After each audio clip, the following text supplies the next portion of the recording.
गरम पाणी घेतलंय, वाफाळलेलं आहे, एकदम उकळलेलं पाणी नाही घेतलेलं. त्याच्यामध्ये वरती आपण बर्फाचे खडे ठेवतो. या बर्फाच्या खड्यासोबत थोडंसं मीठ टाकतो.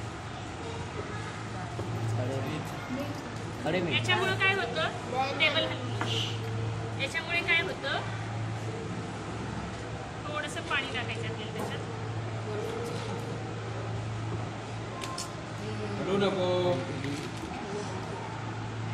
पाण्याची जी वाफ होते ती वाफ वरच्या झाकणाला टच होते आणि त्याला वरती थंड हवा लागल्यामुळे त्या वाफेचं काय होतं, पाण्यात रूपांतर होतं. म्हणजे काय होतं, वाफेचं डायरेक्ट पाण्यामध्ये रूपांतर होतं. त्याला काय म्हणतात, बाष्पीभवन. वाफेचं पाण्यात रूपांतर होतं आणि त्याचे जलकण निर्माण होतात. खाली पकडी टाकली आले का,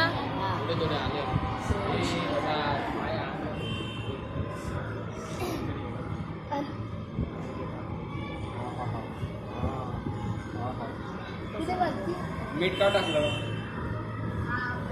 मीठ टाकायचंय का, का टाकलं, मीठामुळे काय होतंय, हे होतं.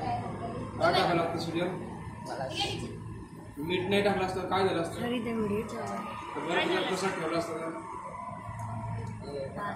पाण्याची थेंब पडतायत, आधी येतंय पाणी. म्हणजे पाऊस कसा पडतो, पाण्याची वाफ होते आणि ती वाफ आकाशात जाते आणि ज्याही वरती गेल्यानंतर त्याला थंड हवा लागते आणि ही थंड हवा लागल्यामुळे वाफेचं सांद्रीभवन होऊन त्याचे पाण्याचे कण तयार होतात आणि हे कण किंवा जे थेंब आहेत ते गुरुत्वाकर्षण शक्तीमुळे जमिनीकडे आकर्षित जातात आणि म्हणून काय होतं, पाऊस पडतो. विषुववृत्तावर तर काय होतं, दररोज